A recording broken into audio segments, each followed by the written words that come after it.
أهلا بيكم معنا مرة تانية.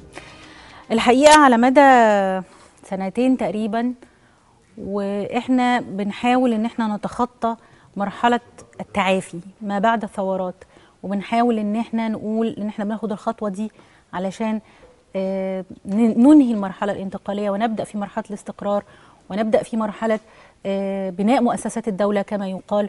ولكن اللي بيحصل العكس تماما، بدءا من استفتاء مارس على التعديلات الدستورية اللي قام بها المجلس العسكري في 2011 انتهاء ومرورا بانتخابات مجلس الشعب، انتخابات الرئاسية، استفتاء على الدستور.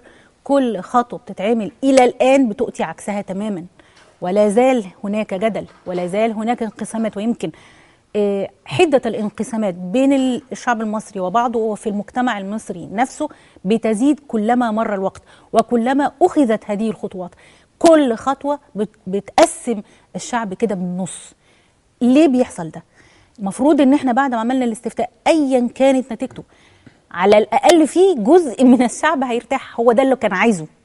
ليه اللي بيحصل؟ ليه احنا اللي زلنا في جدل؟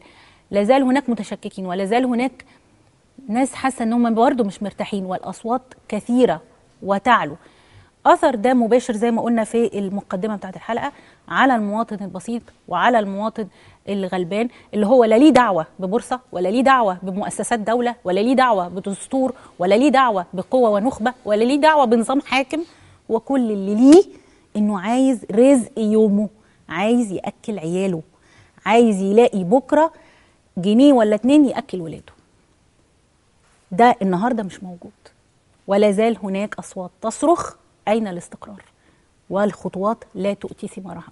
ده هيكون محور حديثنا مع ضيوفكم وضيوفنا النهارده في الحلقه. الاستاذ تامر المهي عضو المكتب التنفيذي للحزب المصري الديمقراطي الاجتماعي، اهلا بحضرتك معانا. والاستاذ محمود عبد الله عبد الرسول عضو مجلس الشعب السابق عن حزب النور، اهلا بحضرتك معانا. استاذنك استاذ تامر ابدا بالاستاذ محمود. استاذ محمود، ليه لا زال هناك كل خطوه بتتاخد بتعلو الاضطرابات وتكثر الاضطرابات والاحتجاجات والانقسامات، والاقتصاد ما زال في حاله سيئه؟ يعني ده يعني احنا كده بس بنخفف الموضوع، هو في اكتر من حاله سيئه يعني. ولكن ليه الخطوات دي ما بتؤتيش ثمارها؟ طيب، بسم الله الرحمن الرحيم. في البدايه ابدا بنقطه حضرتك، ليه كل خطوه ما بتؤتيش ثمارها؟ السؤال ده يوجه للنخبه اللي دايما معترضه على اي خطوه بتيجي. النخبه اللي اعترضت على انتخابات مجلس الشعب اللي خرج ب 32 مليون، النخبه اللي اعترضت على اقاله النائب العام اللي خرج علشانه 20 مليون عايزين يخرجوه، النائب العام الاولاني مستشار عبد المجيد محمود. النخبه اللي اعترضت على الجمعيات التاسيسيه الاولانيه لحد ما حلتها، واعترضت على الجمعيات التاسيسيه الثانيه وكانت عايزه تحلها لولا ان الدكتور مرسي لحق وحصنها. النخبه اللي معترضه على استفتاء الشعب اللي خرج من اسبوع وبتسبق النتيجه اللي اللجنه تعلنها بكره ورافضه النتيجه من دلوقتي. السؤال ده يوجه لهم هم، انتوا عايزين ايه من البلد؟ حضرتك قلت الاقتصاد فعلا بينهار، الناس مش لاقيه تاكل، في كام مليون شغال باليوميه، كام مليون واحد في البلد شغال باليوميه، كام مليون عاطل مستني استقرار عشان يبدا يشتغل، كام محل وكام شركه وكام مصنع قفل وسرح الناس اللي فيه. كل دول بيسالوا النخبه اللي هي رافضه ولكن الاستقرار. طب اتفضل كمل. يعني ليا تعليق بس بعد ما حضرتك تخلص. طيب، اي شغل اي استثمار أني مغفل في البلد أو من بره عنده استعداد يحط قرش في مكان أو في بلد يستثمره وهو ما يعرفش النظام اللي فيها ده رايح لفين. لا في مؤسسات دولة، لا مجلس شعب ومجلس شورى كانوا عايزين يحلوه، ولا دستور، والرئيس بيشككوا في شرعيته. أني واحد في الدنيا، أني دولة في الدنيا عندها استعداد تيجي تستثمر في دولة وهي بالوضع ده؟ الدكتور مرسي وغالبية الشعب بيقولوا يا جماعة نهدى، عايزين نبني المؤسسات عشان نشتغل. الكلام اللي احنا بنتكلم فيه ده كلام مرفهين، فعلا كلام مرفهين. والله الناس في الشارع مش لاقيه تاكل، بقى لها 30 سنه مسروقه، ولما قامت بثوره وعايزه الوضع يستقر وتبدا تشتغل صبرت سنه او سنتين لحد ما نعمل مرحله انتقاليه ونبدا نشتغل. في نخبه معينه يعني يتعدوا على اصابع الايد مصممين بكل قوه ان يوقفوا المركب زي ما هي كده، ما تعديش المرحله الانتقاليه دي، خليك كده في فراغ على طول. تعمل مجلس شعبي يحله، تعمل شورى يحلها، جمعيات تاسيسيه تحلها، جمعيات ثانيه يحلها، عايز يحلها. لما جه الدستور عايز يعني ده في ناس دلوقتي بتطالب بتشكيل جمعيه تاسيسيه من اول وجديد. طب احنا نروح لحد فين؟ استنينا شهرين 3 قبل ما نعمل جمعيه تاسيسيه جديده، الشعب كله هيكون بيشحت. فالسؤال ده يوجه للنخبه دي، انتوا عايزين ايه من الناس؟ طيب احنا معانا ممثل عن النخبه، من الاحزاب لا من الاحزاب أنا ما النخبويه اعترضتش فيعني بس هو ليه الاستاذ يعني محمود بيقول ان الاحزاب النخبويه يعني من الاحزاب اللي موجوده على الساحه، يعني دكتور محمد ابو الغار من الناس اللي موجودين هو على حزب الساحه، مشترك في على الساحه، جبهة الإنقاذ. صح ولا انا غلطانه؟ مظبوط يا فندم. بس مظبوط. فهو بيقول ان النخبه هم اللي زعلانين، في حين انا ليه يعني تعليق صغير بس على حكايه النخبه، ولكن السلطه ليست في يد النخبه. طيب. واعتراض المواطن المصري ليس على النخبه، الاعتراض في الشارع ليس على النخبه، الاعتراض من افواه الناس الغلابه دي، بيقول هم فين اللي بيحكمونا، مفيش خطوات بحس بيها على الارض ليه؟ ولا يعني النخبه مش في ايدها مقاليد الحكم. لا، ما هي الناس دي فعلا. فانا فده كان تعليق بس هو بس يعني انا عندي اعتراض صغير على فكره ان الناس المعترضه دي هي النخبه. ليه؟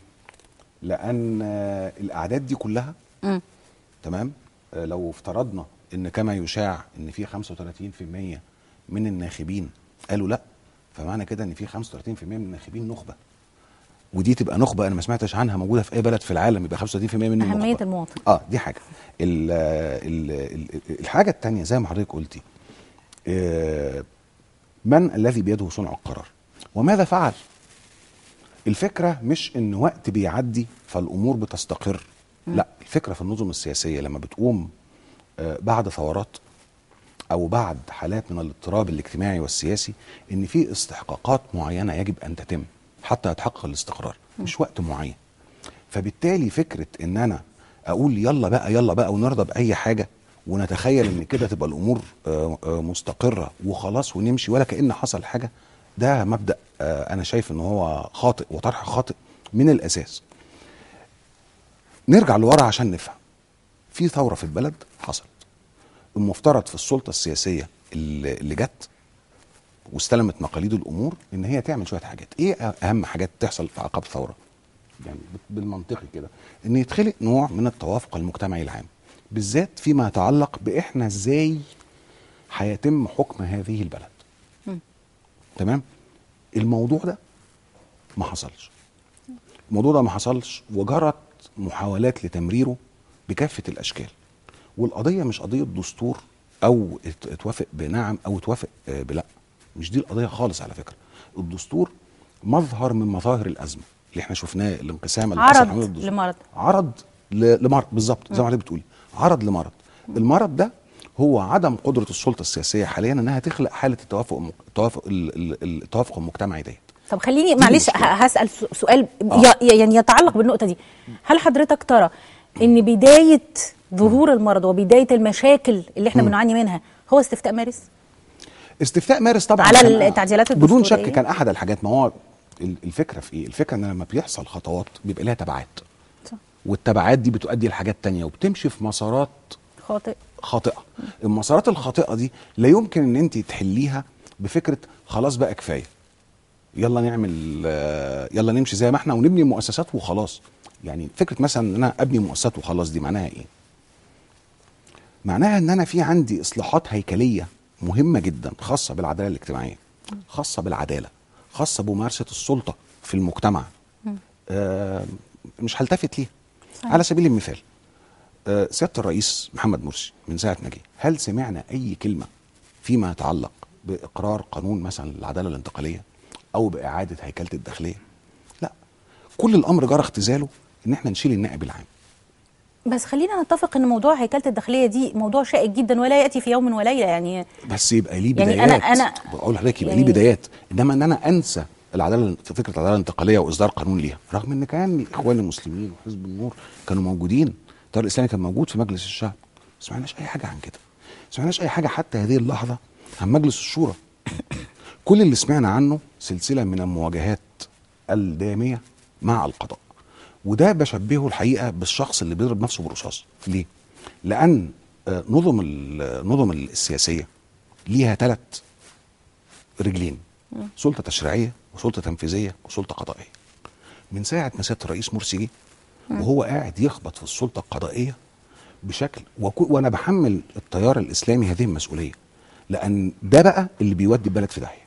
ده اللي معناه ان مفيش عندي سياده قانون، لما يجي عندي السيد رئيس المحكمه الدستوريه العليا ويتقال له سيادتك تخش المحكمه في مدرعه عشان يشوف شغله، مدرعه ما حصلتش. في 60 محكمه دستوريه اوقفت اعمالها في العالم احتجاجا على الاعتداء على بالظبط. ان لغايه دلوقتي المحكمه الدستوريه العليا مش قادره انها تجتمع، مش قادره انها تحكم، وفرحانين قوي ان هم حصنوا مجلس الشورى. يا سلام، لهذه الدرجه وصلت الاستهانه بالحقوق الاساسيه لاي مجتمع ان هو يعيش، ان يبقى في قضاء عادل لهذه الدرجه. والمفروض ان احنا نسمع ونقول يلا بقى نكمل ونبني. انهي مؤسسات هنبنيها بهذا الشكل؟ لو حضرتك انا حاسه حضرتك ممكن تخش في الحوار ده. لا ما بحبش يعني احنا يعني اولا الكلام الفضفاض ده يعني انا ما بحبوش. لو حضرتك ليك نقاط ليا نقاط طبعا. اولا هبدا من الاخر. الاستاذ بيقول بنحصن مجلس الشورى. ايوه انا بقول بنحصن الجمعيه التاسيسيه.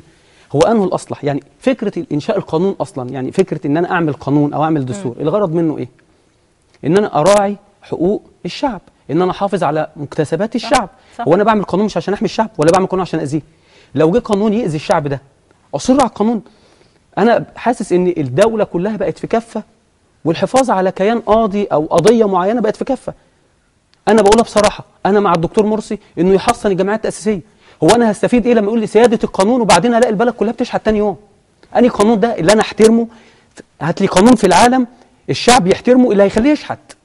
انهي محكمه في الدنيا الشعب يحترمها؟ النقطه دي عايزه توضيح، لان انا مش توضح. انا لما احل الجمعيات التاسيسيه يا استاذه، لما كان المحكمه الدستوريه بتخطو خطوات لان تحل الجمعيات التاسيسيه ونبدا نقعد شهور. لا حضرتك ما تقولش بعد ما يعلق معلن ما هو لسه ما ردش. حضرتك تخلص النقاط بتاعت حضرتك وليه حق الرد. طيب. الجمعيات المحكمه الدستوريه كانت عايزه تحل الجمعيات التاسيسيه وتحل مجلس الشورى. لما يجي الدكتور مرسي او غيره، اي واحد في الدنيا لما يجي يحافظ على حقوق الشعب ده ومكتسبات الشعب اللي على وشك الافلاس، ويحاول يوفر الفلوس، يحاول يوفر الوقت عشان نبدا نشتغل، نقول له لا حرام انت كده بتعتدي على سياده القانون. انهي قانون ده اللي هيذل الشعب وهيخليه يشحت؟ دي حاجه. الحاجه الثانيه، مين قال ان المحكمه الدستوريه كانت محاصره؟ المحكمه الدستوريه انا اخد بشهاده مين؟ بمين؟ انا بقول لحضرتك اخد بشهاده مين؟ هو الاستاذ بيقول دخل في مدرعه، المدرعه دي جايه منين؟ مش من الامن؟ لما يطلع وزير الداخليه يقول ما فيش ولا واحد اتمنع، انا صدق مين؟ وزير الداخليه بنفسه لما جت المحكمه الدستوريه اعلنت انها اتمنعت من الدخول، طلع بعدها بنص ساعه وزير الداخليه اعلن ان ما فيش حد اتمنع. انا هسيب التعليق للاستاذ تامر. ما دي انا بقول انا مش هقدر اعلق الحقيقه. الداخليه ترد وزير الداخليه لا كان في يعني مباشر. وزير الداخليه كان في مباشر حضرتك ما انا بقول لحضرتك على الهواء، وشايفين الناس اللي واقفين محاصرين المحكمه الدستوريه العليا ومانعين لاي شخص الدخول اليها. طيب. واللي دخل من الباب الخلفي والقضاء ده اللي القنوات قالته. ده القنوات قالته. لا مش القنوات قالته، ده جه على مباشر. طب استاذ تامر حضرتك في نقطه ثانيه حضرتك عايز تعلق عليها؟ انا بقول لحضرتك وزير الداخليه اعلن ما فيش حد اتمنع. الحاجه الثانيه لو احنا متضايقين قوي على منع المحكمه الدستوريه من ممارسه عملها، ما اتضايقناش ليه لما الناس راحت تنط فوق القصر الاتحاديه تخش رئيس الجمهوريه؟ لا ما حصلش لا ما حصلش نط. لا يا فندم لا حصل يا استاذ. لا ما حصلش. سياده الرئيس خرج ودخل والاعتصامات موجوده وما حدش تعدى عليه حتى بالكلمه. وسياده الرئيس بنفسه قال ان الموقف بتاعه تعرض لهجوم والازاز اتكسر والسواق في المستشفى. ده سياده الرئيس، ما حدش يتكلم خالص. حضرتك الاعتصام بقاله لحد دلوقتي في ناس قدام المحكمه الدستوريه، في حين الاعتصامات اللي على باب الاتحاديه ما حدش، وفي ناس بقى ما حدش تجاوز سور هو في يعني الاتحاديه. لا انا بقول الرئيس قال ان الموقف في شيء مهم. يعني اصدق مين؟ طب ما اصدقش الرئيس واصدق قناتي اللي كله بيجيب. هو الرئيس لا يأتي بالباطل طبعا، زي ما عارفين خالص. لا هقول لحضرتك انا هقول لحضرتك لا نصدقه. انا ما بقولكش ما تصدقوش، بالعكس نصدقه، ولكن انا كمان اصدق. انا ما بصدقش. استاذ تامر حضرتك اصدق القنوات اللي اعلنت نتائج قبل ما تشتغل. ليك يعني هو في بدءا بحل الجمعيه التاسيسيه وحل وبعدين مرورا لما الامريكان بيروحوا يتظاهروا قدام البيت الابيض، او لما الانجليز بيروحوا يتظاهروا قدام 10 داونينج ستريت مقر الحكومه، محدش بيقول ان هم بيعوقوا العمل. ده كلام ما حصلش ولم يحدث. اولا بتقولوا ناس منعت اعضاء المحكمه الدستوريه. انا سمعت حضرتك يعني بانصات، فارجو حضرتك تسمعني بانصات. كنت بقول ايه؟ فما حصلش. اولا زي ما حضرتك قلتي، الناس راحت امام قصر الاتحاديه، الناس اعتصمت، وقفت ترسم على السور. جايز جدا ان يكون في شخص موتور في وسط مئات الالوف اللي كانت موجوده ساعه لما سياده الرئيس خرج، اتحدف الطوبه جت في برابريز بتاعه، جايز جدا يعني. انما السلوك العام بتاع المتظاهرين وبتاع المعتصمين كان حضاري جدا، بل على العكس، انسحبت قوات الداخليه، انسحبت قوات الحرس الجمهوري، انسحبت قوات الجيش، واتعملت كوردونات من المتظاهرين ومعتصمين لمنع اي حد ان هو يتعدى على قصر الاتحاديه. لا يا فندم، الناس كانت حريصه تماما على قصر الاتحاديه. قدام كده واتكتب على السور يا رئيس يا ابن كذا ويا ابن كذا ويا ابن كذا. الاستاذ بيقول لي جرافيتي اتعمل. لا الكلام ده لو حصل في البيت الابيض حد يحترم؟ حد يكتب يا بوش يا ابن كذا او يا اوباما يا ابن كذا؟ حد هيقبله؟ احنا لا نقبل الاهانه والعنف. ده اللي حصل هنا الرئيس ولا في اي شخص مواطن مصري على ده اللي حصل ومحدش علق عليه. غير الكلام ده مفيش في اي بلد ديمقراطي في العالم ان في ناس بتروح تقف قدام محكمه وتمنع القضاه ان هم يخشوا. يعني امنع القاضي ان هو يخش، وتعالوا الهتافات ادينا الاشاره نجيبهم لك في شكاره. بتتكلم على يعني المحكمه الدستوريه العليا، ما بنتكلمش على اي محكمه، بنتكلم على قضاه. طيب احنا الى الان انا يعني معلش خلوني يعني انا بس طب انا هتسمحي لي بس عشان ايه انا يهمني ان انا ارجع للنقطه بتاعت طب وبعدين. ايوه هي ده سؤال. يعني هي الفكره طبعا انا عملت وانت عملت وانت عملت خلاص خلص الفكره بتاعت وبعدين بقى طب وبعدين احنا خلاص يعني طب وبعدين دي اكيد كل الناس مصريين اكيد. انا متاكد ان الاستاذ محمود خايف على البلد، وارجو ان الاستاذ محمود يكون متاكد ان احنا كمان طبعا خايفين على البلد في الاخر طبعا من وجهات نظر مختلفه. ده شيء على هذا يعني. تمام. انما لازم برضو نبقى متفقين ان احنا علشان نبتدي اوكي ما ينفعش ان انا اتجاهل ما حدث. يعني ايه؟ ما ينفعش ان اتجاهل الوعود المتكرره التي جاءت من السيد الرئيس باعاده تشكيل الجمعيات التاسيسيه. انا مش عايز ارجع، انا بس بفسر للاستاذ الحته ديت وخلاص. ما ينفعش ان انا اتجاهل تمام الوعود اللي جت بعد كده في اثناء عمل الجمعيه التاسيسيه والحوارات التي اقامها سيادته مع رؤساء الاحزاب والنائب السابق ليه المستشار مكي مع الاحزاب، لدرجه ان شباب الاحزاب حضرتك احنا بعتنا وفد من شباب الحزب يحضر لقاءات في رئاسه الجمهوريه، واحنا الحقيقه يعني قلنا تمام بشرنا بهذه البادره. وراح وفد منا، انا كنت منهم، التقى بالدكتور عمرو دراج امين الجمعيه التاسيسيه، وهو راجل مهذب جدا جدا جدا. وفي اثناء النقاش انا سالته يا دكتور حضرتك المسارات اللي فتحتها رئاسه الجمهوريه دي للحوار كيف ستصب في عمل التاسيسيه؟ وكان رده واضح، قال والله العظيم ما اعرف. طيب المفروض برضو ان انا استمر في تصديق الرئيس بقى، يعني انا بناء على كلام حضرتك المفروض ان انا استمر في تصديق الرئيس. انا بقترح الاتي سياده الرئيس تمام كان قد وعد ان هو الراجل في حاجات في الدستور سيتم تعديلها، يشرح لنا ازاي هو هيعمل كده بس، مش عايز حاجه تانية. طيب تمام. يشرح ازاي هو هيلقي ده شيء جميل جدا. سياده الرئيس دعا مره واثنين وثلاثه ولحد دلوقتي لحوار للقوى السياسيه تجتمع على ايه؟ يروحوا يشوفوا ايه هم عايزين ايه هم يروح. يعني الاستاذ دلوقتي بيقول احنا عايزين يروح يطلب. يعني انا شايف ان حضرتك زعلانه مني والاستاذ زعلان، فجيت قلت يا جماعه تعالوا شوفوا انتوا عايزين ايه وانا تحت امركم. طيب الطبيعي انك تيجي تعرضي انت زعلانه من ايه، صح؟ قبل الاعلان الدستوري خليني اقول لحضرتك قبل الاعلان الدستوري بعد بكره الاعلان الدستوري اللي شمل اقاله النائب العام وتحسين التاسيسيه وتحسين مجلس الشورى، كان في لقاء مع القوى السياسيه والنخبه زي ما حضرتك بتقول مع سياده الرئيس دكتور محمد مرسي، وتم طرح فيه كل وجهات النظر من وجهه نظر هؤلاء النخبه. وبعدها باسبوع حصل الاعلان الدستوري. فاذا على يعني انا هنا باخد دور الرأي الآخر. تمام. يعني أنا بنقل إلى حضرتك هذا ليس رأيي ولكني أنقل إليك ما أسمع. تمام. على ماذا سنتفاوض؟ على ماذا سنتحدث؟ إذا كان المطالب كانت واضحة قبل الإعلان الدستوري وكانت على مائدة الدكتور محمد مرسي ولم يؤخذ بها، ولكن بالعكس ده أنا كمان حصنت يعني قطعت خط الرجعة على أن لو هذه الجمعية ليست كما ينبغي وأن مجلس الشورى لا يمثل طوائف الشعب المختلفة، فإذا من حق القضاء أن يحلهما. فعلى ماذا سأتفاوض؟ أرد على حضرتك. اتفضل. حضرتك قلت قبل الإعلان الدستوري هم راحوا طلبوا طلبات. راحوا تفاوضوا على حاجات، يعني حطوا وجهات نظر مختلفة. إيه الحاجات؟ مش طلبات يا فندم. تفاوضوا. يعني إحنا بوجهة نظرنا إن إحنا نعيد تشكيل الجمعيات التأسيسية. دي كانت مربط الفرس.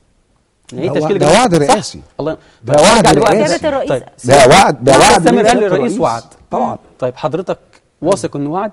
طبعا يا فندم. طيب انا اساله سؤال، الرئيس يملك انه يدخل في الجمعيه التاسيسيه قانونا؟ يبقى الرئيس لا انا بسال حضرتك سؤال، لا يملك؟ يبقى الرئيس بيوعد بما لا يستطيع. لا انا اسال حضرتك سؤال. ما هو ده بقى، ما انا بقول بحضرتك ده بقى السؤال اللي انا ما احنا أنا على بقول فكره بقى- رجعنا برضه تاني، لا، هو قال وعمل واحنا عملنا لا، لا وقلنا. ما انا اقول ايه، انا اشك انه وعد، بس هفترض ان الاستاذ سامر قال له انه وعد. تشك انه وعد. ايوه انا بقول لحضرتك لان الرئيس لا يملك انه دخل في الجمعيه التاسيسيه، فلو هو وعد حد من السياسيين وقال لهم اعدل وهم صدقوه يبقى هو ما فيهوش سياسه، ما فيهوش قانون. ولكن كان يبقى هو هذا بيضحك وعدا علينا. منه لا هم ما فيهوش قانون. قيل يبقى هو من بيضحك من علينا. القوى لا، السياسيه هو قال إيه؟ المختلفه. ما وعدش. طب هو ما فيهوش قانون. أمال يا هو قال فندم، إيه؟ يا فندم. الرئيس وعد انه هيبذل كل جهده ولن يطرح الدستور على الاستفتاء إلا الا بعد التوافق. الله ينور. لم يعمل يكن ايه هناك لا يعمل ايه توافق. يعمل ايه الاعلان الدستوري اللي استفتينا عليه في 19 مارس بيقول ان لازم الرئيس يطرح الدستور للاستفتاء خلال 15 يوم. جه الاستاذ تامر بقول له يا استاذ تامر تعالى نتفاوض عشان نشوف التوافق. نفترض لا استاذ تامر بيطرح عليا، نفترض انا اللي معارض، وانا فضلت اتزمت ولا ومش فاضي ومش عاجبني دي، عدى الاسبوعين ايه اللي هيحصل؟ سقط الدستور، نعمل جمعيه تقسيم الاول وجديد. ما هو الرئيس يعني برضه اذا امرت ان تطاع فامر بالمستطاع. حضرتك لا على فكره يقدر. يعني الرئيس يقدر يأخر موضوع أسبوعين. الرئيس بيطلع يقدر. اعلانات دستوريه الحقيقه بمنتهى السهوله واليسر. لا الماده بص دي مستفتى حضرتك عليها. هقول لحضرتك الماده دي الكلام ده مستفتى مردود عليها. عليه. انا ممكن الرئيس- يعني في الرئيس- رد، واستاذ تامر اكيد بيطلع- عارف الردود يعني الرئيس ممكن بيطلع انا اعلانات أرد. دستوريه ولكن ليس هذا مربط وبيلغي الفرس يعني على فكره. موضوع- دي الماده دي مستفتى عليها يا استاذ، الرئيس لا يملك انه يغيرها، نعم. لازم يطرح الدستور في خلال 15 يوم سيد الفضل الا لو يا عمل فندم استفتاء يا للناس. فندم أنا لا هغير. يعني السيد الرئيس مد عمل كل الجمعية ده التأسيسية غير دستوري. لمده شهرين غير دستوري. دقيقه واحده. طب وعشان كده الإعلان الجمعيه خلصت. الدستوري. دقيقه يا واحده. مادة يا استاذ ده الاعلان الدستوري ان هو يمد عمل الجمعيه التاسيسيه لمده شهرين. ايه السبب ان انا اقعد نص المادة دي غلط. 10 12 ساعه بالليل؟ نص الماده دي غلط يا استاذه، لان الماده برضو بتاعه الست اشهر. ده الاعلان الدستوري اللي الدكتور مرسي اعلنه. ايوه يا استاذ، بص ثواني يا استاذ، الاعلان الدستوري ليه قوه، اللي اقوى منه اللي ما تم الاستفتاء عليه. لو في ماده استفتينا عليها ما ينفعش تتلغي غير باستفتاء، فمن ضمن المواد اللي استفتينا عليها في 19 مارس ان الجمعيات التاسيسيه. وكيف يدرك المواطن العادي هذا؟ يعني هو يعرف منين وما ان ده قلتوش انتوا في ليه كده اعلان لما طلع الإعلان من الدستوري يا سنه فندم؟ ونص؟ يعني ما قلتوش ليه كده لما طلع الاعلان الدستوري الاول؟ وعلشان كده الجمعيه التاسيسيه خلصت شغلها طيب. قبل ما يعدي الست اشهر. يعني بصوا يا جماعه، احنا كل الكلام ده على فكره يا استاذ تامر. ليه حضرتك ما قلتوش وما سمعناش حد من حزب النور او من الاخوان انا بقول لحضرتك ده رايي الشخصي، أو- انا بقول لحضرتك ان ماشي. الشهرين بس دول استاذ غير تامر، دستوريين. استاذ محمود، يعني انا شايفه ان هو ده كلام لا طائل منه، لان احنا فيما خلاص بعد بقى الاستفتاء اتعمل وخلاص شكلها هتبقى نعم. فيعني كل ده ملوش لازمه. تمام.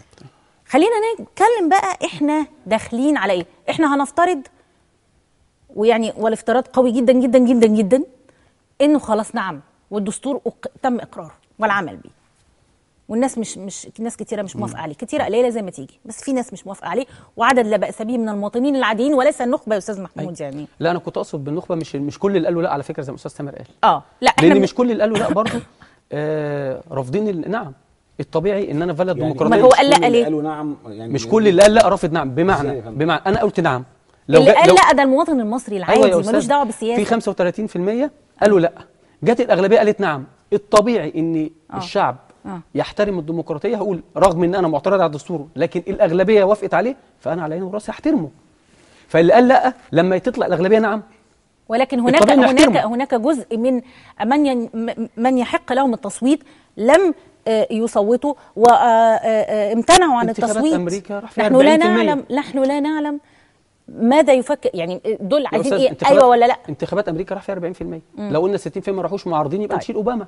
خلاص احنا هنفترض يعني معلش هي الانتخابات طالما عدد خرج بناخد باصوات اللي خرجوا، والنسبه مش قليله. 35% مش قليله. من كام؟ من اصل كام؟ مين اللي نزل صوت من كام؟ هم 52 مليون. ايوه. كم منهم صوت؟ حضرتك احسبي حوالي 30%. انتخابات الرئاسه بكام في انا ثواني بس، انا حوالي 18 مليون او 17 مليون. استاذ محمود انا عايزه افهم. 17 او 18 مليون نزلوا تقريبا. 18 مليون. منهم مين قال نعم؟ كام في المية قال نعم؟ حوالي 64%. يعني يطلعوا كام كده؟ كام في المية؟ كام مليون يعني؟ يطلعوا كام؟ انت هتحسبها على 50 مليون؟ لا انا هحسب على اللي صوت نعم. ما انا بقول لحضرتك 65 64 يعني هنقول كام يا استاذنا؟ احسبها كده في الرياضه 10.5 مليون مثلا. خلاص؟ تمام. طيب هل يحق ال10.5 مليون انهم يفرضوا رايهم على بقيه الشعب المصري؟ لا ما تحسبش كده. لو ما انا اقول لحضرتك لو الشعب المصري كله خرج، يعني لو 50 مليون خرجوا وال10.5 دول هم اللي قالوا نعم، كانت بقى 40 مليون قالوا لا، فكنا احترمنا راي ال 40 مليون. لكن اللي حضرتك بتقوليه ان مش عايزين ناخد براي ال10.5، فبالتالي هناخد براي لا 3000. لو احنا قلنا ما هو دلوقتي ده مش رايي. ايوه ما انا بقولش راي حضرتك بتتكلم بطرف. انا دلوقتي قدامي طريق من اتنين ما لهمش ثالث، يا نعم يا لا. طيب لو رفضت نعم بقينا نعم، لو رفضت نعم تبقى لا تلقائي. طبعا. هو ينفع ارفض نعم ولا ما ينفعش؟ لو رفضت نعم بقت لا. طيب 64% قالوا نعم، فانا بقول لا دول مش كفايه، فبالتالي مش هاخد بالدستور، فرجعت لا اللي هي 34، فانا مشيت بال 34. يعني حضرتك رافضه ان ال10.5 يتحكموا في الشعب، فهتوافق ان ال2.5 اللي يتحكموا في الشعب؟ لا انا دلوقتي بحكم بين اثنين 10.5. ما وافقش طبعا. انا بحكم بين 10.5 و3 مليون مثلا، خرج 10 وخرج 3. انا ما قداميش خيار ثالث. ال20 ولا ال30 مليون اللي ما نزلوش انا ما اقدرش اتدخل لهم. طب يعني 10 و3 يا ريت تستمر. يعني تعالى يعني في شيء مهم. بفرض ان الدستور تم الاستفتاء عليه بشكل سليم، تمام. القضاة اللي بيشرفوا حضرتك انا ما بشككش في القضاء. طبعا القضاة اللي احنا محصلينهم والنائب العام اللي احنا جايبينه، يعني دي قضية ثانية، دي قضية أخرى. يعني احنا هو دي الفكرة كلها كان عشان كده موضوع السيطرة على القضاء. ما هو علشان كده هنتكلم الكلام لازم يتربط ببعضه. ان انت جايب السيد المستشار الغرياني رئيس الجمعية التأسيسية، هو نفسه رئيس المجلس القومي لحقوق الإنسان اللي بيدي تصريحات المراقبة، وهو اللي بيقدم تقرير بالتجاوزات. يعني في عبث. لا ده كده تشكيك في نزاهة اشخاص. متهيألي الشعب كله بيشهد بنزاهته. تضارب مصالح يا فندم. لا يا استاذ ما تشخصنش الامور من فضلك. لا تضارب مصالح. بمعنى انا بس حابه ان الاستاذ يخلص وجهه نظر زي ما حضرتك خلصتها عشان نفهم بس وجهات النظر الاخرى. يعني سيبك من الحته دي خالص. يعني انا كل ده احنا قلنا خلاص الناس قالت نعم عدى الدستور زي ما قلت لحضرتك عرض الازمه دي، عرض لازمه ثانيه اعمق. لا يمكن ان هيقوم نظام اقتصادي، احنا بنتكلم بقى في الاقتصاد، يا ريت، تمام. لا يمكن ان هيبقى فيه نظام اقتصادي في ظل نظام سياسي متهالك ومتشظي بهذا المنظر، في ظل عدم قدره على جمع الناس حوالين المبادئ الواحده اللي هيشتغلوا على اساسها. عمرك ما هيبقى فيه عندك الاستقرار، عمرك ما هيبقى فيه عندك سلطه مستقره. والموضوع ده على فكره احنا شاهدناه كويس جدا.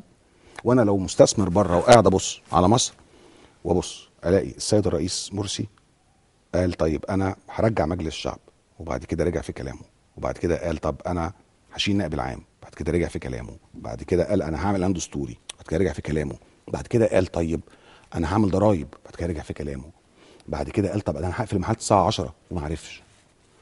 انا كمستثمر لا يمكن يبقى عندي ثقه في هذا النظام، استحاله.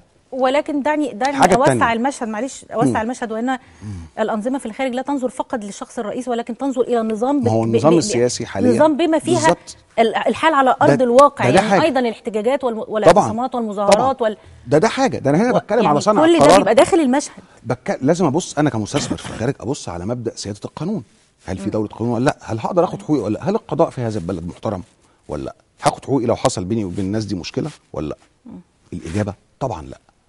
نمرة 2، هل في عندي جذور صراع سياسي موجودة في النظام اللي أنا رايح المفروض إن أنا أحط فلوسي فيه؟ في. هل بيتم علاجها بشكل سليم؟ لا. هل في مشاكل اجتماعية في هذا البلد؟ طبعا في. هل بيتم علاجها بشكل سليم؟ لا. وبعدين أنا هستثمر إزاي؟ مش هينفع طبعا. طب أنا حين أجيب عن، يعني اسمع لي أستاذ محمود، يعني في نقطة عايزة بس أرد على الأستاذ تامر فيها، ولكن يعني الطرف الآخر يقول ولكن نحن ندعوكم للتفاوض الآن سياسة الأمر الواقع زي إسرائيل كده. ما أنتوا يعني لا ما احنا خلينا نكون يعني هنقول إيه، مع الطرف الآخر لا يستجيب. أنت لا تعلم ماذا يريد أن يقول دكتور مرسي أو النظام. وأنا قلت لحضرتك إحنا جربنا الدكتور مرسي يعني في العديد من المفاوضات والعديد من الحوارات معاه ومع مستشار مكي ومع ناس من داخل الرئاسة. احنا وغيرنا حتى. ماذا تنتظر من دكتور مرسي؟ انا انتظر من دكتور مرسي بصراحة تماما ان هو يفي بوعده. دكتور مرسي يوضح لنا دي اول حاجه. الوعد اللي هو قاله دوت بتاع ان احنا هنعدل حاجات في الدستور، يقول لنا هينفذه ازاي، او يطلع يقول بمنتهى الشجاعه انا وعدت بما لا استطيع ان انا افي بيه. دي نمره 1. نمره 2، لما يبقى في حوار مع الدكتور مرسي او مع غيره، تمام. اولا الحوار لازم يبقى فيه عده شروط. اول حاجه ان يبقى ليه راس ورجلين، انما فكره الدعايه الجميله بتاعت الحوار ليس له سقف وليس هناك حاجات مسبقه. لا، انا مش رايح اتكلم اقعد ولكنك الان تصادر على يعني بنتفق مع الاطراف. نمره واحد على اجنده الحوار هنتكلم في ايه. نمره اتنين ودي المهمه، ان ما يبقاش جورج الخامس يحاور جورج الخامس. يعني ما يدعوش لحوار ولا ان 90% من اللي رايحين الحوار دول الاحزاب الاسلاميه بتاعته، يبقى كده خلاص. طب انت بعد كده يقول لك هم جالنا 36 حزب. ماشي، ما هو 36 حزب ما احنا عارفين هم مين. تجيب الناس، كنت يعني كان يبقى الحوار مع اصحاب الشأن اللي هم بيقدروا يحركوا، اللي حضرتك مسميهم النخبه ظلما، هم مش نخبه على الاطلاق، اللي يقدروا يحركوا. اذا طرح دكتور مرسي يعني شكل معين للحوار او ابدى رغبته بشكل معين بشتى النخب، بشتى الاحزاب، بشتى زي ما الكل بيقول كده، هل ستقبل هذه النخب؟ لو اتحطت دعوه للحوار بشكل سليم تمام، بمعنى حدد شكل سليم ازاي؟ بشكل زي ما قلت لحضرتك، يبقى في اتفاق على نقاط الحوار هي ايه، وهنخرج بالحوار ده بايه، ايه الاليات اللي هيتنفذ بيها مخرجات الحوار. اللي احنا قعدنا مع سياده الرئيس كتير قوي الحقيقه، وناس غيرنا كتير قعدت مع سياده الرئيس كتير وما حصلش حاجه. وسياده الرئيس قال قبل ما يبقى رئيس ادى وعود وما حصلش حاجه، وبعد ما بقى رئيس ادى وعود وما حصلش حاجه. فاللي اتلسع من الشوربه ينفخ في الزبادي، مش كده برضه يا استاذ محمود؟ الحاجه الثانيه المهمه حضرتك لو تلاحظي، نتيجه انعدام الثقه الشديد جت في لحظه احدى مؤسسات الدوله القوات المسلحه وطلعت قالت طب انا اعمل حوار. العمليه بقى خلاص حست ان العمليه فعلا، وده ادراك منهم ان العمليه مش مجرد دستور، في ازمه حكم، في ازمه سياسيه في البلد، ازمه ثقه وحكم. لما اخد قرارات انا ما اعرفش انفذها، دي ازمه. كنظام حاكم دي تبقى ازمه. لما انا ما اعرفش اقفل المحلات الساعه 10 دي ازمه. لو ما اعرفش افرض ضرايب، ودي اهم حاجه بقى، لانه اذا ما كانش عارف يفرض ضرايب دلوقتي، طب ده انت داخل على اتفاقيه مع صندوق النقد الدولي هتاخد فيها اجراءات تقشفيه شديده. ولكن قيل ان هذه الضرائب سوف تفرض في بدايه الصيف المقبل، يعني على يونيو كده. حينما يصير النتيجه بتاعت ده ايه؟ ان هو بيأجل الاجراءات اللي هو المفروض ياخدها عشان يعمل اتفاقيه مع صندوق النقد. اي سياسات تقشفيه بتستلزم الاتي. حضرتك شفنا اوروبا لما خدت سياسات تقشفيه البلاد ولعت، ودي انظمه ديمقراطيه مستقره اكتر مننا. صحيح. لازم يبقى عنده حجم تأييد شعبي غير عادي يتيح له انه ياخد هذه الاجراءات الصعبه. الكلام ده مش عنده. الكلام ده حاليا هو لا يتمتع في اللحظات، يعني اعتقد في اللحظات الحاسمه، ما اعرفش استاذ والكلام ده ما بيجيش في الصندوق يعني. لا بس لما بتلاقي نفسك انك بلدك يعني بتنهار نوعا ما، اعتقد ان احنا كلنا ما ينفعش ان احنا نقول انت عملت وانا عملت، ان في هذه اللحظه بتذوب كل الخلافات ويبقى ان احنا عايزين نحافظ على البلد. يعني هنروح فين؟ نرجو ان سياده الرئيس سلطه عليها فعلا عبء كبير. الكره دلوقتي في ملعب الدكتور مرسي، وهو ممكن يعني يحاول ان هو يطرح شكل او يعني وجهه نظر معينه لبدء الحوار بشكل ما. نرجو ذلك. نتمنى ان هم يقبلوا الحوار. هو انه الاولى يا استاذ تامر ان انا اقول لك تعالى هنتكلم في نقطه واثنين وثلاثه، ولا اقول لك تعالى نتكلم في كل اللي انت عايزه؟ لا يا فندم، ده لما يجي يقول تعالوا حوار، والحوار بدون سقف، اتكلم في كل اللي انت عايزه، اطرح كل مشاكلك. ولا ممكن الدكتور مرسي يقول لهم تعالوا هنتكلم في تعديلات دستوريه بس. خليني اقول ان مش بس الثقه في ثانيا جبهه الانقاذ اعلنت اكتر من مره اللي الحزب المصري الديمقراطي عضو في الجبهه دي، لا حوار بدون الغاء الاستفتاء، الغاء الاعلان الدستوري، حل الجمعيات التاسيسيه. طب انت جاي تحاور على ايه؟ انت جاي تحاور بقى على وجود الدكتور مرسي ولا مشيانه بقى؟ ده انت كده لغيت كل حاجه في البلد. لا غير حقيقي. لا ده حضرتك ما بتتابعش تصريحات جبهه الانقاذ. لا بتابعها طبعا، بس انت استنباطات سيادتك. لا على فكره اللي انا بقوله ده مش قراءه. خليني كمان اقول ان في بعض الاحيان يعني بيبقى ازمه الثقه لما يحدث داخل المؤسسه الرئاسيه، اذا جاز لنا التعبير ان هناك مؤسسه رئاسيه. اخرها استقاله المستشار مكي، ودي في جزء فسرها على انها رغبه منه بانه ينأى عن نفسه من العمل السياسي ومما يدور داخل هذه المؤسسه، وجزء اخر قال هو اجراء روتيني بحت، لان الدستور قد بدا للجميع انه سيتم اقراره، ولذلك هو يجب ان يقدم استقالته. هذا ليس له اي علاقه بما يحدث، سواء باعتراض من المستشار مكي او بالموافقه على ما يحدث داخل المؤسسه الرئاسيه. الطرحين اللي حضرتك طرحتيهم يعني ما فيهاش اي سبه للرئاسه خالص.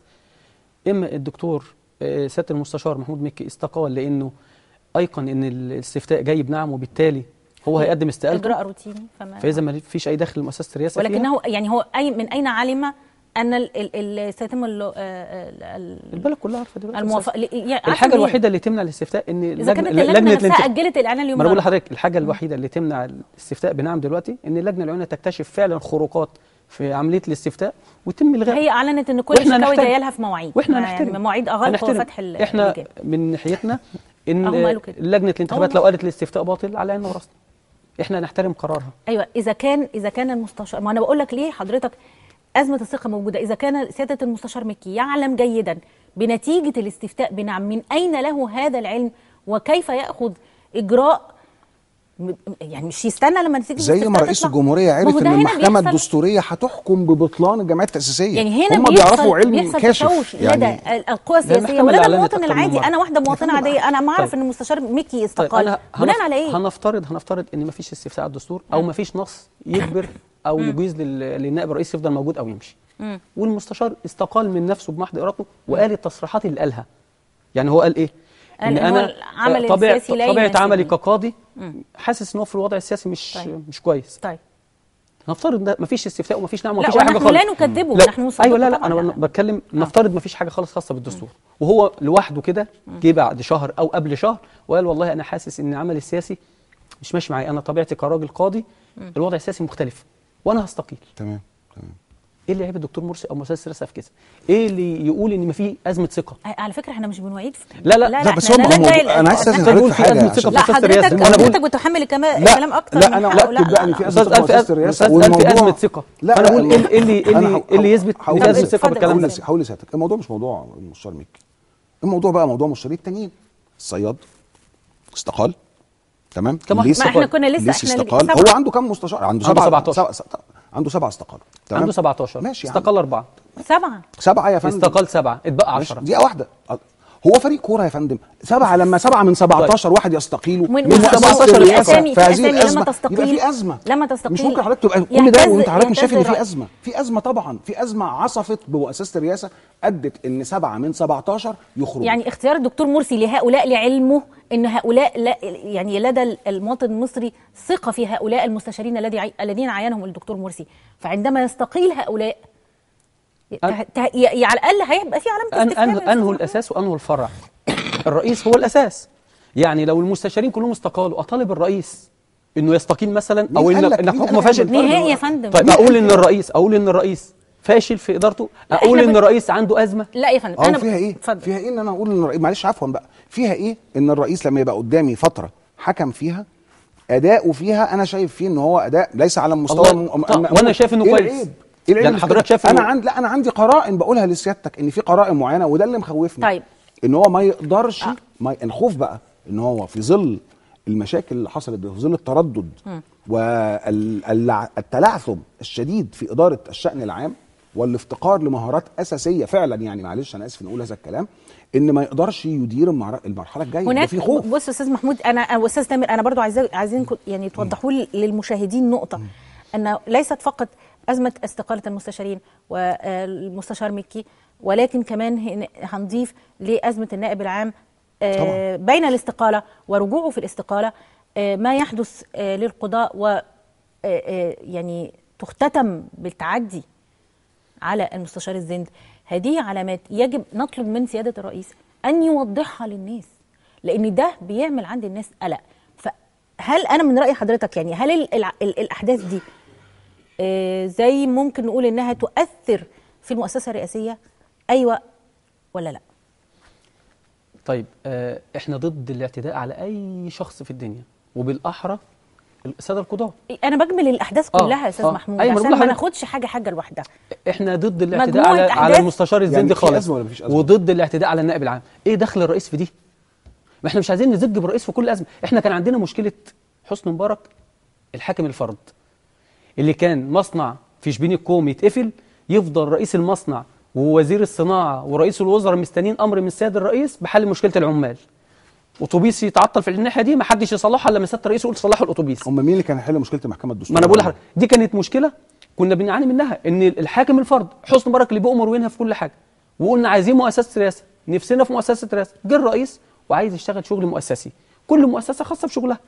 لما كل مظاهره في حته يعتادوا على الاعلام الفلاني بطالب الرئيس يتدخل، واحد في الشارع حد عمل حادثه بالاتوبيس لازم الرئيس يتدخل. هي دي نقطه، ايه علاقه الرئيس يعني بالموضوع؟ يا فندم دي المحكمه الدستوريه العليا، هو ده واحد ماشي في الشارع اتضرب. يا استاذنا ده الرئيس ما يتدخلش.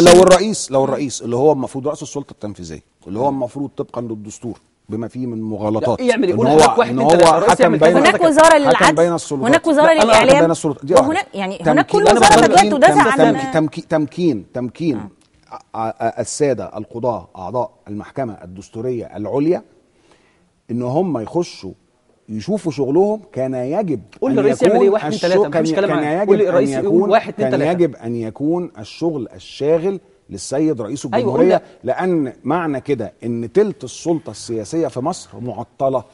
قول لي حضرتك، لو حضرتك مش شايف ده مش عارف الرئيس يعمل ايه. لو حضرتك مش شايف انا بطالب حضرتك قول للرئيس يعمل ايه. تعطيل تلت السلطه واستقالات متتاليه واستقالات متتاليه. انت حضرتك عايز تسمع ولا حضرتك عايز؟ ما انا بقول لحضرتك قول للرئيس يعمل ايه. واستقالات متتاليه داخل مؤسسه الرئاسه زي ما كنا بنقول من شويه، وحجم احتجاجات غير مسبوق حدد يعني طلبات يعني الحك شايفه الحلول. يعني اولا لازم فورا المحكمة الدستورية ترجع تاني يعمل إيه الرئيس؟ ويتوجه باعتذار للمحكمة الدستورية العليا، ويتوجه باعتذار للمحكمة الدستورية العليا كل من أخطأ في حق هذه المحكمة، سواء كان من السلطة التنفيذية، سواء كان أيا كان. دي نمرة واحد. نمرة 2 سريعا عشان احنا قدامنا دقيقتين وننهي الفقرة. نمرة 2 ساعة لما سيادة الرئيس وهو عنده كافة مطالب المعارضة من جبهة الإنقاذ وغيرها، وعارف كويس قوي أنهي نقط ومدينها له بالترتيب وبالاقتراحات. هم يا أستاذ سيادة الرئيس لا أنا عايز المشاهد يسمع إيه طلبات جبهة الإنقاذ. سيادة الرئيس عنده الطلبات كلها بتاعت حضرتك قولها بقى. أنا بستأذن حضرتك عايزين احنا اللي يهمنا مين، الرئيس ولا المشاهد؟ يهمنا المشاهد. لا احنا يهمنا المشاهد. أنا عايز المشاهد يسمع جبهة الإنقاذ عايزة من سريعا. سيادة الرئيس المفروض ان هو يوضح لنا ازاي هيقوم بتعديل الدستور بعد ما تم اقراره. ادي حاجه اهي واضحه مؤكده. تمام. يعمل هذا الموضوع. نمره 2 تتحط اجنده الحوار على المطالب اللي موجوده عنده، اللي خاصه فين المشاكل اللي في اظن مجلس الشورى ايضا من ضمن الطلبات يا فندم. التعيينات في مجلس الشورى طبعا بتاعت مجلس الشورى دي بقى فيها يعني ممكن نقول فيها ما قاله ملك في الخمر. يعني سيادة الرئيس ايضا من الامور المطروحه للدكتور مرسي. سيادة الرئيس عين السيد رئيس المجلس الاعلى للطرق الصوفيه، وهو كان عضوا في امانه السياسات في الحزب الوطني، علما ان انا عندي نص دستوري في الدستور بتاع سيادة الرئيس طيب نفسه بيقول ان الناس دي يعني المفروض نعمل لا مش هندخل في الجدل بتاع مجلس الشورى. يعني انا اسفه ان انا طرحته في النهايه يعني كده. لو ثبت ان مجلس السياسات هو تلقائي دستوريا هيقال. طيب حضرتك يعني احنا هنحدد طلباتنا في ان القضاء، مجلس الشورى، تعديلات الدستور، تحقيق محايد تماما في الخلافات في البلاغات التي قدمت من منظمات حقوق الانسان اللي راقبت الاستفتاء. التحقيق في الشتات محايد. برضه علاقه الرئيس مرسي بلجنه الانتخابات. ما احنا مش عايزين نحمل الدكتور مرسي كل حاجه. لو كلمه اخيره ان انا لازم اقول للدكتور مرسي دي الطلبات. لو حضرتك هتقول كده يبقى خلاص بقى. لا هقول بالنسبه للطلبات الحوار، الدكتور مرسي قال اللي عنده اي طلب يتفضل اهو. طيب يروح انا مش رئيس مرسي، يروح للرئيس مرسي اهو.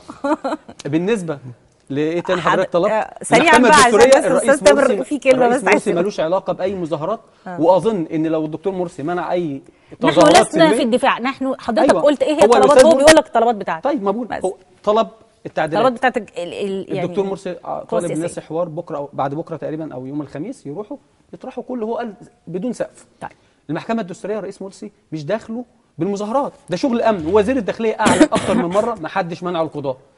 إلا أن نعتاد، بص أنا هقول لحضرتك، إلى أن نعتاد أن هناك مؤسسات تدير الدولة فنحن ننظر إلى رئيس الجمهورية. بس أختم بها بعد إذنك. اتفضل يا ريت عشان لازم واحد نظام مبارك إيه؟ إن هو نظام الشخص الواحد. لا إنه كان بيحجر على رأي الشعب، إنه كان بيزور الانتخابات. طيب. لكن لو الشعب جاب مبارك قعد 200 سنة ما حدش هيعترض، صح؟ لو الشعب جاب نظام حزب وطني في مجلس الشعب ما حدش هيعترض. للأسف جبهة الإنقاذ بصفة خاصة وبعض الأحزاب المعارضة بصفة عامة بتعترض على إرادة الشعب. يعني بيرجعوا نظام مبارك. يعني مبارك كان بيزور وكان بيقول للناس لا دي طيب ارادتكم. انا هقول الكلمه اللي هحتني بيها لان انا لازم ابقى واخده وقت من يعني زملائي. مصر بقت شارع او شارع لا سريعاً. فيها حواجز اسمنتيه بتقيمها الجيش طيب. وبتقيمها الداخليه. كان ابسط ما يمكن ان سريعاً. يتم فعله لو كان في اراده سياسيه حقيقيه ان كانت تتم اقامه حواجز اسمنتيه والمعتصمين يبقوا خارج حرم المحكمه الدستوريه العليا عشان الناس تعرف انها تخش. انا لازم انها تخش. يعني انا كنت هناك النهارده، ما أستاذ تقوليش تامر، غير الكلام ده الله يخليك. استاذ سامي قول كلمتك اللي عايز تنهي بيها الكلمه عشان لازم انهي. دي حاجه. الحاجه الثانيه، الموضوع مش موضوع ان بيتي مفتوح، بابي مفتوح، تعالوا اتفضلوا قولوا اللي انتوا عايزينه. مفيش حاجه اسمها كده، دي سياسه البلد يجب ان تدار بقدر اكبر من المسؤوليه طبعا ومن الوضوح. انما تعالوا اللي عايز اللي عنده حاجه يجي يقولها لي. في حد بيعمل كده؟ لا خلاص وقتنا خلص. انا بقول طب هيعمل ايه طيب؟ خلاص لا خلاص. تعالوا لا. انا بشكر حضراتكم جدا. الاستاذ تامر الميهي عضو المكتب التنفيذي للحزب المصري الديمقراطي الاجتماعي، بشكر وجود حضرتك معانا. والاستاذ محمود عبد الله عبد الرسول عضو مجلس الشعب السابق عن حزب النور، بشكر وجود حضرتك معانا. مشاهدينا الكرام، بعد الفاصل هنلتقي مع قراءه تحليليه سريعه للصحف الصادره غدا مع زميلي احمد الصاوي اسفه وضيفه الكريم. ولكن بعد الفاصل بالنسبه لي انا بسيبكم في رعايه وحفظ الله وسلام.